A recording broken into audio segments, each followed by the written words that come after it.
Well, Nina Camic has been tracking the developments in the Ukraine closely this year. The threat of a Soviet invasion of a neighboring country hits close to home for the now retired UW Law School professor. And she wrote a book about her early years in Poland and her eventual journey to New York. The memoir is called Like a Swallow, Looking Back at a Polish Childhood. Nina, thanks for being with us today on Live at 4. Hi, Nina. Great to see you.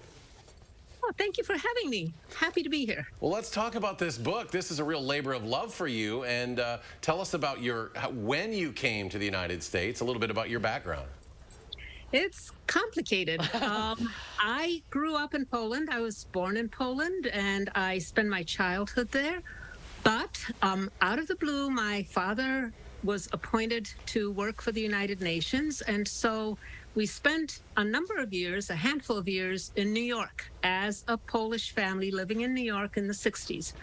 After that, we moved back to Poland. I finished high school there. I went to the university there. So I've been back and forth between the two countries pretty much all my life. The book covers the first 18 years of my life, which of course include chapters about living in New York as a Pole from a communist country, and also includes chapters, many chapters, about what life was like in post-war Poland. I was born in 1953. We were freshly after World War II. And of course, we were under so-called communist rule, with the very watchful Soviet Union to the east of us.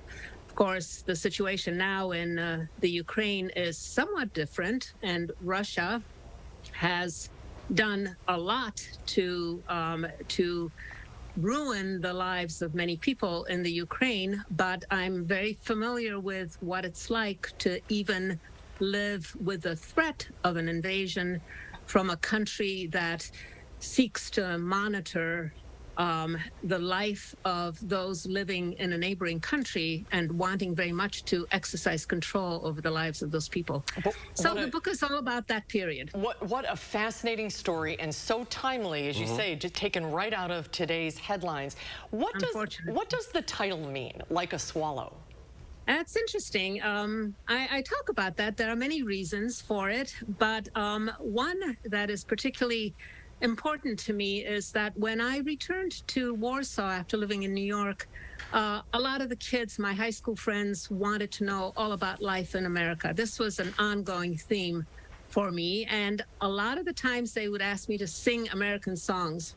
And I used to take out the guitar and play music around the campfire. This is a very typical Polish thing. And one song that always was very popular was Donna Donna, which maybe you don't know it, but it's a folklore. It's really actually not American, but I thought it was.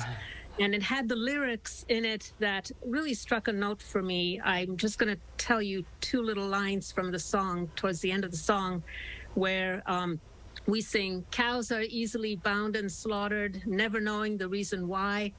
But whoever treasures freedom, like a swallow, has learned to fly." And Like a Swallow becomes a theme for me in the book that I hope the reader would recognize why I chose those particular words.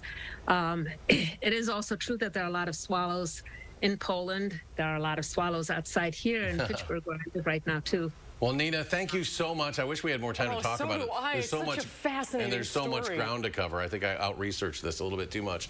But Nina, best of luck with the book. She's Polish-born, grew up in New York, but she's Wisconsin's for the last since the 80s. She was 87 law school grad. Nina, is the book available wherever books are sold? Can people find it? Wherever books are sold, and also increasingly in our local public libraries too, but you can get it online, you can get it at our local bookstores. It's there. Well, congratulations.